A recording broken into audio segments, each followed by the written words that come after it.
ನಮಸ್ಕಾರ ವೀಕ್ಷಕರೇ, ನನ್ನ ಸೆಕೆಂಡ್ ಬ್ಲಾಗ್ಗೆ ನಿಮ್ಗೆ ಸ್ವಾಗತ. ಇವತ್ತಿನ ಕೆಲಸ ಸ್ಟಾರ್ಟ್ ಮಾಡೋಣ ಬನ್ನಿ. ಏನೇನು ಕೆಲಸ ಮಾಡ್ತಾಯಿದ್ದೀನಿ, ಯಾವ್ಯಾವ ಥರ ಸ್ಟಿಚಿಂಗ್ ಮಾಡ್ತಾಯಿದ್ದೀನಿ ಅಂತ ತೋರಿಸ್ತೀನಿ ನಿಮಗೆ. ನಿನ್ನೆ ತಾನೇ ಎಲ್ಲ ಎಷ್ಟು ಶ್ರೀರಾಮ್ಪುರ ಎಲ್ಲ ಹೋಗಿಬಿಟ್ಟು ಬಂದು ಏನೇನು ಐಟಮ್ಸ್ ಎಲ್ಲ ತೋರಿಸ್ದೆ ಎಲ್ಲನೂ ನಿಮಗೆ ನೋಡಿ. ನಾನು ಇದೊಂದು ಚಿಕ್ಕ ಮಗುದು ಒಂದು ಫ್ರಾಕ್ ಹೊಲಿತಾ ಇದ್ದೀನಿ. ಇವಾಗ ತಾನೇ 1 ಮಂತೂ ಆಗಿಲ್ಲ. ಆ ಮಗುದು ಫ್ರಾಕ್ ಇದೆ, ಇದು ಕಾಟನ್ನು ಸ್ಟಿಚ್ ಮಾಡ್ತಾಯಿದ್ದೀನಿ. ಕಾಟನ್ ಬಟ್ಟೆ ಮಕ್ಕಳಿಗೆ ಎಲ್ಲ ಚೆನ್ನಾಗಿರುತ್ತಲ್ವ, ಅದಕ್ಕೋಸ್ಕರ.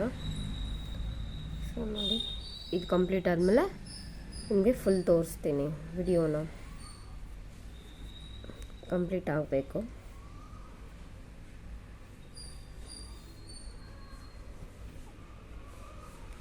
ಇದು ಬ್ಯಾಕ್ ಸೈಡು, ಇದು ಫ್ರಂಟ್ ಸೈಡು.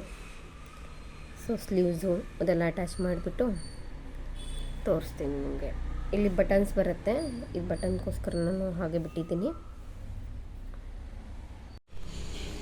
ನೋಡಿ, ಇದು ಬೇಬಿ ಫ್ರಾಕ್ ರೆಡಿಯಾಗಿದೆ. ಸೊ ಹೇಗೆ ಅನಿಸ್ತು ಅಂತ ನನಗೆ ಕಮೆಂಟಲ್ಲಿ ತಿಳಿಸಿ. ಇದು ಕಾಟನ್ ಬಟ್ಟೆಯಿಂದ ಮಾಡಿದ್ದು ಬೇಬಿ ಫ್ರಾಕ್.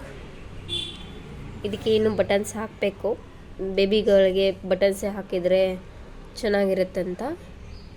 ಸೊ ನಾನು ಬಟನ್ಸ್ ಹಾಕಬೇಕು. ನೋಡಿ ಚೆನ್ನಾಗಿದೆ.